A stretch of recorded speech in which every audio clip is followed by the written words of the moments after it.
Hey all, today I'm going to talk about Nintendo's recent actions and how they have negatively affected the Smash community.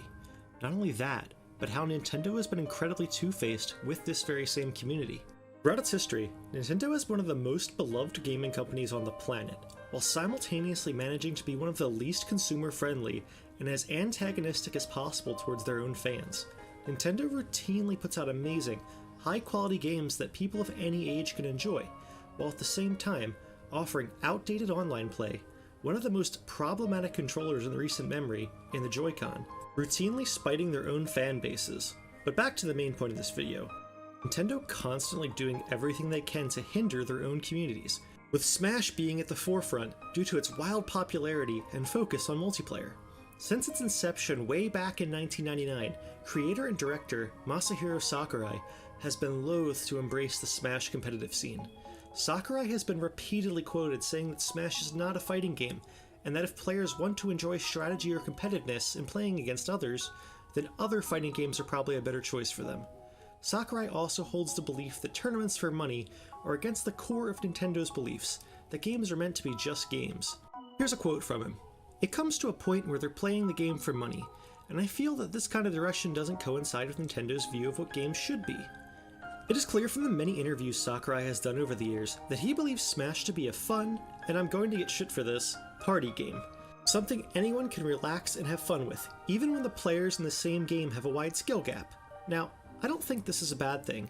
Pushing for fun and balancing the game around a much wider audience isn't the problem. The problem is Nintendo's hindrance of the Smash esports scene. It's one thing to be just disinterested, and to not offer any support to the community. That would be sad, but fine. It's another thing altogether to behave how Nintendo has, constantly cutting the legs out from under the scene whenever it begins to find its way. Nintendo has no problem slapping their name all over community events, inviting Smash pros and commentators to promote their games, and use their influence to spread the word about DLC or upcoming games. Nintendo routinely benefits from the scene, but instead of lifting it up or even acting with indifference, they attempt to stamp it out the moment it can no longer be exploited. We'll start with the recent news and work our way down. The Big House, a well-known Smash tournament organizer, was set to host a Super Smash Bros. Melee tournament over the internet. Now, the only way to do this is using an amazing program known as Slippi, which allows network play with the added bonus of rollback netcode, something that is a must if you are going to have competitive play between players in different countries. The Big House has been running every year since 2011. This is the first year, however, that they are unable to do their in-person tournaments due to COVID. With no safe way to conduct the tournament in person, Slippi offered them the only real way to play. However, Nintendo would have none of it, sending the organizers a cease and desist, effectively killing the longest-running Smash Melee tournament series.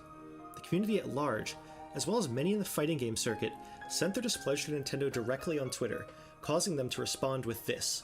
"Nintendo appreciates the love and dedication the fighting game community has for the Super Smash Bros. Series. We have partnered with numerous Super Smash Bros. Tournaments in the past, and have hosted our own online and offline tournaments for the game, and we plan to continue to support that in the future. Unfortunately, the upcoming Big House tournament announced plans to host the tournament online for Super Smash Bros. Melee that requires the use of illegally copied versions of the game, in conjunction with a mod called Slippi, during their online event. Nintendo therefore contacted the tournament organizers to ask them to stop.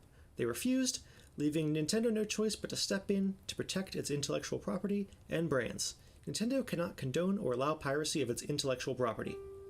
Now, let's be real here. It's 2020. Melee came out in 2001. I doubt Nintendo even still makes physical copies of the game, and there is no official way to play it online. Also, I feel safe in saying that anyone that has been competing regularly in Smash Melee tournaments probably legally owns the game by now. For Nintendo to claim these longtime players are pirating their game is ludicrous. While Nintendo is likely within their legal rights to do this, man, it's a shitty thing to do to your longtime fans who are just trying to keep your game alive.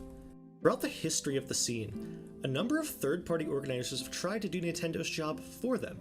Anonymous Smasher recently made a good write-up summarizing all the group's attempts at revitalizing the Smash scene, but I'll cover some of the largest. First off was E-League, the organization that brought League of Legends, Dota 2, Hearthstone, CSGO, and tons of other games to ESPN, live for the world to watch. They attempted to work with Nintendo, who repeatedly shot down the request to host a live tournament, and instead allowed them to rebroadcast the E3 Ultimate Invitational. Next up, one of the biggest attempts to bring Smash mainstream was the Twitch Redbull deal. Twitch had been in talks with Nintendo for years, beginning in around 2015, with the goal to host their very own Smash circuit, which would feature Smash 4 and Melee. Nintendo would have their names slapped all over the tournament, and Twitch would front the costs, millions of dollars, to actually run the tournaments. Nintendo would have to do little other than just say, okay, go ahead. For 3 years now, the companies negotiated. In 2018, they even signed a contractual agreement to begin hosting the circuit on Twitch, with Redbull as the primary sponsor. Shortly after signing the deal, Nintendo would release Smash Ultimate, and they would begin to get cold feet. Nintendo began making excuses, saying the time wasn't right, that they wanted to see how the community reacted to Ultimate. Nintendo continued to delay through 2019, and Redbull got tired of waiting, pulled their sponsorship, effectively killing any hope of a Twitch-sponsored circuit. Again, Nintendo was offered the ability to do absolutely nothing, gain massively, and instead chose to spite their community. The death of this Twitch circuit also cost the community a HTC-sponsored circuit. HTC was planning to make their own circuit, but decided to also sponsor the Twitch circuit. Rather than compete, Nintendo chose to lose the sponsorship of 2 major companies, essentially millions of free investment into their product, with no downside, and instead walked away. This scenario has played out time and time again throughout the history of Smash. A company comes along, offering to do all the work, pay all the fees, and Nintendo is initially receptive, leading them on for years before backing away at the last minute. Anyone that is familiar with the esports scene knows that almost every game company would be chomping at the bit to get this type of exposure for free. And it's why we see many companies jumping at the chance to get some free advertisement. Coming back to the writings of Anonymous Smasher, I am inclined to agree with everything he says. It's completely to Nintendo's benefit to keep feeding breadcrumbs to the community, keep them buying games, shouting out how amazing and fun Smash is, while continually knocking the community down when it gets just a little too big. Like Anonymous Smasher says, if Nintendo wanted to, they could crush every tournament, and in the same vein, they could easily blow up the scene with just a little bit of effort. However, I'm not so sure killing off the scene would be that easy. The scene has been around for far too long, and is too embedded in the internet at this point to just kill it off quietly. When Nintendo last attempted to, in 2013's EVO event, the internet went ballistic, forcing Nintendo to double back and reinstate the tournament.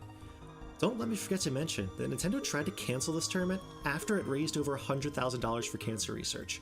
If Nintendo truly has a stalwart vision of Smash being nothing more than a casual couch game, that's fine. Some people will be upset with it, but at the end of the day, it's their game and they can choose what they want to do with it. What is really shitty of Nintendo to do is their continued wishy-washiness, giving just enough to keep up the free marketing they gain, but never quite enough to actually grow. If you don't believe the scene has an impact on Smash, just type in your favorite Smash game into the YouTube search bar.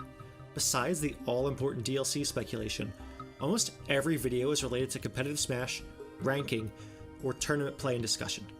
These millions upon millions of views cannot be discounted and should not be discounted by Nintendo. They are invaluable, and marketing like that you cannot buy. Sadly, however, I feel much of the damage is done. While Smash will always be popular, Nintendo's unwillingness to negotiate with anyone, and the few times that they do, they burn their partners, has cost them dearly. I can't think of a reason why a company would ever try and reach out to Nintendo now, when they could just sponsor or host loads of other games with companies that would bend over backwards to work with them. Even with all this said, I believe the future of Smash as an esport is bright. Nintendo will likely never come around, and if they do, it'll be too little too late, as they've burned too much trust with the community and sponsors alike. While Nintendo has been asleep at the wheel, tons of volunteers have been hard at work innovating, improving, and creating a better Smash for competitive-minded players to enjoy. With the incredible work such as the Universal Controller fix, equalizing the playing field for players of all income levels, the marvel that is Slippi, adding rollback netcode to Nintendo's otherwise garbage online play, and the amazing tournament organization site Smash.gg, which has now even been acquired by Microsoft. Even if Nintendo wants to keep the community down, I'm confident they won't. This video has only covered a few of the things Nintendo has done over the years. If I was to cover them all, I would need like 10 hours. I hope this has been able to inform you all about how shitty Nintendo has been and acted towards their own fans, and maybe, God willing, one day they'll come to their senses and take all of this free money. Thank you all for watching, and I hope you have a good one. If you like this video, please like and subscribe for more. Let me know down below what your favorite Smash game is.